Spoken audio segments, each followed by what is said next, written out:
السلام علیکم ورحمۃ اللہ وبرکاتہ۔ تو کیسے ہیں آپ سب لوگ؟ میرے ٹھیک ٹھاک ہوں گے، خیریت سے ہوں گے، مزے میں ہوں گے۔ تو آپ دیکھ رہے ہیں یوٹیوب چینل اسلامک پرسکرپشن۔ میرا نام ہے سید محمد علی حمزہ، اور آج کی ویڈیو کا جو ٹاپک ہے وہ یہ ہے کہ اہل تیشی کا نماز جنازہ پڑھ سکتے ہیں، اس کے کیا معاملات ہیں؟ کیونکہ بہت سارے علماء کرام یہ کہتے ہیں کہ جو ہے سنی اگر شیعہ کا نماز جنازہ پڑھ لے گا تو اس کا نکاح ٹوٹ جاتا ہے، اور نکاح ٹوٹنے کا مقصد یہی ہے کہ وہ اسلام سے خارج ہو جائے گا۔ یعنی کہ کوئی سنی جو ہے اگر شیعہ کا نماز جنازہ پڑھتا ہے تو وہ اسلام سے خارج ہو جاتا ہے۔ تو اس کی حقیقت کو جاننے کی کوشش کریں گے۔ یہ وجہ جو بنتی ہے وہ صرف فرقہ واریت کی وجہ سے بنتی ہے، کیونکہ ہر جو ہے فرقے کے الگ الگ ایک دوسرے پہ فتوے لگا رہے ہوتے ہیں کہ ایسا کر لیں گے تو ایسا ہو جائے گا، ویسا کریں گے تو ایسا ہو جائے گا، اور اپنے اپنے معاملات کو لے کے چل رہے ہوتے ہیں، اپنی اپنی پسند کی حدیثیں لے لی ہیں، اور افضلیت اور غیر افضلیت کا معاملہ دیکھتے نہیں ہیں کہ کون سا عمل جو ہے زیادہ افضل ہوگا، لیکن وہ الگ جدا جدا کرنے کے لیے اپنے فرقے کو الگ سے جو ایک شناخت دینے کے لیے الگ الگ جو ہے حدیث انہوں نے پکڑ کے رکھی ہوئی ہیں۔ تو بہرحال آپ کے سامنے آج کی ویڈیو پوری اینڈ تک دیکھیے گا تاکہ ایک ایک چیز آپ کو سمجھ آئے۔ اگر کوئی شیعہ کا نماز جنازہ پڑھ لیتا ہے تو کیا وہ اسلام سے خارج ہوگا، کیا اس کا نکاح ٹوٹ جائے گا؟ اس کی حقیقت کو جانتے ہیں۔ سب سے پہلے میں شیعہ عالم کا موقف آپ کے سامنے رکھوں گا، وہ آپ کو بتائیں گے اگر کوئی سنی کا جو ہے نماز جنازہ پڑھتا ہے تو اس کے کیا معاملات ہوں گے۔ تو پہلے ان کا موقف لے لیتے ہیں، اس حوالے سے ان کا کیا موقف ہے اس کے اوپر، تو اسٹارٹ کرتے ہیں ویڈیو کو۔ اگر پیش نماز اہل سنت ہو تو کیا اس کے پیچھے نماز جنازہ پڑھ سکتے ہیں؟ تو پڑھنے والا آیا 5 تکبیریں پڑھے گا یا 4 تکبیریں پڑھے گا؟ تو یہ ہے کہ جنازہ جو ہے ہر شخص کو جنازہ آنا چاہیے، اس لیے کہ جنازہ کوئی عام جماعت کی طرح نہیں ہے کہ پیش نماز ہی جماعت کرائے گا تو مقتدی جو ہے وہ کچھ نہیں پڑھیں گے، اس لیے کہ جنازے میں تو ہر شخص کو جنازہ پڑھنا چاہیے، اس لیے کہ پہلی تکبیر بھی ہوگی تو مقتدی کو بھی چاہیے کہ وہ بھی 7 تکبیر پڑھے۔ وہ جنازہ ہی نہیں ہے کہ جس میں جو ہے وہ صرف امام ہی جنازہ پڑھتا رہے اور باقی جو ہے وہ چپ کر کے سنتے رہے۔ اس لیے کہ یہاں بھی یہ ہے کہ اگر اہل سنت کا امام ہے وہاں تو 4 تکبیریں وہ پڑھتے ہیں، تو آپ کو چاہیے کہ 4 تکبیر کے ساتھ ساتھ آخری تکبیر کو بھی پڑھ لیں۔ وہ تکبیر کیا ہے؟ صرف اتنا کہہ دیں اللہم اغفر لہذا المیت۔ اگر مرد کی ہے تو آپ یہ پڑھ سکتے ہیں، اور اگر عورت کی ہے تو اللہم اغفر لہذہ المیت، یعنی آپ اس طرح پڑھیں گے تو یہ جنازہ ہو جائے گا، اور اہل سنت امام کے پیچھے نماز جنازہ پڑھ سکتے ہیں، کوئی حرج نہیں ہے۔ دوستو آپ کے سامنے میں نے شیعہ عالم کا موقف پیش کر دیا۔ انہوں نے کہا اہل سنت امام کے پیچھے آپ نماز جنازہ پڑھ سکتے ہیں، لیکن یہ ہوتا ہے کہ بہت سارے لوگ خاموش ہوتے ہیں اور نماز جنازہ ان کو آتی نہیں ہے، بالکل خاموشی کے ساتھ کھڑے رہتے ہیں۔ تو اگر کسی کو نماز جنازہ کا طریقہ سمجھنا ہے تو میں آپ کے سامنے آئیکن پہ لگا دوں گا، ویڈیو کا لنک جو ہے آپ کو ڈسکرپشن میں بھی دے دوں گا میں، اور کارڈ پہ بھی لگا دوں گا آپ کے سامنے، اوپر یہاں سامنے شو ہو رہا ہوگا، اس پہ آپ کلک کر کے نماز جنازہ کا طریقہ دیکھ سکتے ہیں۔ قرآن و حدیث کی روشنی میں جو دلائل ہے نماز جنازہ کا طریقہ جو سنت سے ثابت ہے وہ آپ کے سامنے ویڈیو آلریڈی ریکارڈ ہوئی ہوئی ہے، وہ آپ جا کے دیکھ سکتے ہیں۔ تو شیعہ عالم نے جو کہا کہ آپ جو ہے اہل سنت کے پیچھے نماز جنازہ پڑھ سکتے ہیں، انہوں نے کوئی بھی ایسی بات نہیں کی کہ جو ہے جائز نہیں ہے، آپ کا نکاح ٹوٹ جائے گا یا آپ اسلام سے خارج ہو جائیں گے۔ بہرحال آپ کے سامنے میں نے موقف پیش کر دیا۔ آگے چلتے ہیں، ایک بریلوی عالم کا موقف لیتے ہیں اس کے اوپر، وہ کیا کہتے ہیں۔ رہتے ہیں اور وہ خود کو دیوبندی کہتے ہیں، دیوبندی امام کے پیچھے نماز بھی پڑھتے ہیں، اور یعنی نیاز فاتح وغیرہ نہیں کرتے، تو اب ان کے انتقال کے بعد ان کی نماز جنازہ پڑھی جائے گی یا نہیں، جبکہ وہ خود کو دیوبندی کہتے ہیں؟ تو ایسی صورت میں ان کے انتقال میں نماز جنازہ کا کیا حکم ہے؟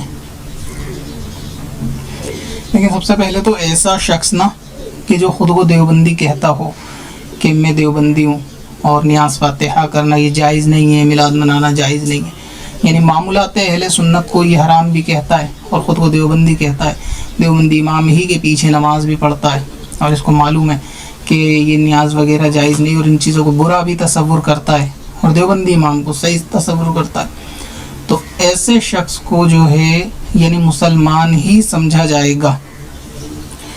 ہر جہالت کفر پر دلالت نہیں کرتی، لہٰذا یہ شخص بھی مسلمان ہی ہے، اور مسلمان اس معنی میں کہ صرف گمراہ ہونے یا جاہل ہونے سے وہ کافر آدمی نہیں ہوتا۔ تو کوئی ایسا شخص ہے کہ جن کو ان کفریات یعنی ان چاروں خبیثوں کی کفری عبارت نہیں معلوم یا اس سے وہ واقف نہیں ہے،